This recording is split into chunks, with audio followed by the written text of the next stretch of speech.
Now when Festus was come into the province, after 3 days he ascended from Caesarea to Jerusalem. Then the high priest and the chief of the Jews informed him against Paul, and besought him, and desired favor against him, that he would send for him to Jerusalem, laying wait in the way to kill him. But Festus answered, that Paul should be kept at Caesarea, and that he himself would depart shortly thither. Let them therefore, said he, which among you are able, go down with me, and accuse this man, if there be any wickedness in him.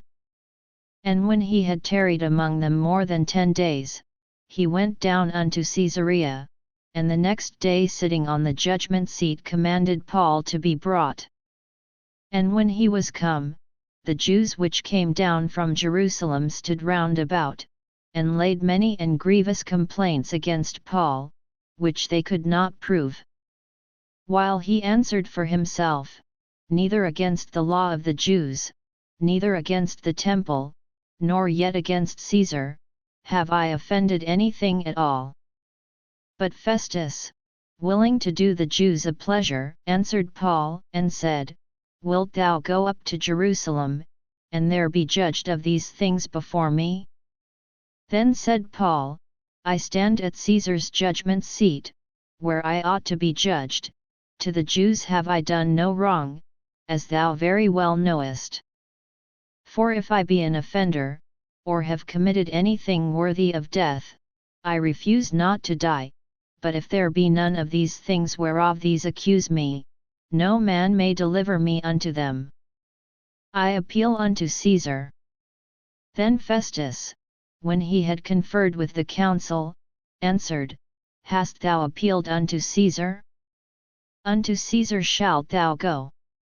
And after certain days King Agrippa and Bernice came unto Caesarea to salute Festus.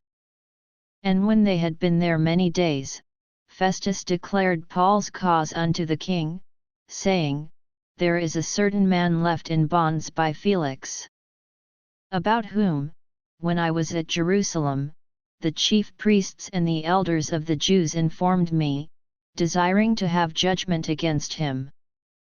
To whom I answered, It is not the manner of the Romans to deliver any man to die, before that he which is accused have the accusers face to face, and have license to answer for himself concerning the crime laid against him.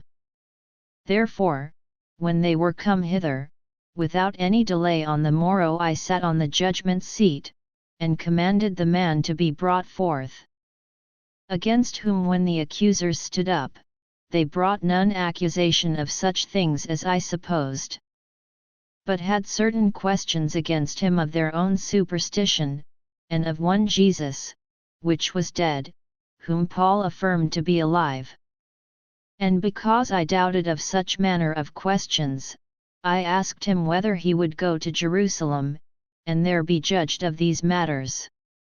But when Paul had appealed to be reserved unto the hearing of Augustus, I commanded him to be kept till I might send him to Caesar. Then Agrippa said unto Festus, I would also hear the man myself. Tomorrow, said he, thou shalt hear him. And on the morrow, when Agrippa was come, and Bernice, with great pomp, and was entered into the place of hearing, with the chief captains, and principal men of the city, at Festus' commandment Paul was brought forth. And Festus said, King Agrippa, and all men which are here present with us, yes, see this man, about whom all the multitude of the Jews have dealt with me, both at Jerusalem, and also here, crying that he ought not to live any longer. But when I found that he had committed nothing worthy of death, and that he himself hath appealed to Augustus, I have determined to send him, of whom I have no certain thing to write unto my Lord. Wherefore I have brought him forth before you, and specially before thee, O King Agrippa, that, after examination had, I might have somewhat to write. For it seemeth to me unreasonable to send a prisoner, and not withal to signify the crimes laid against him.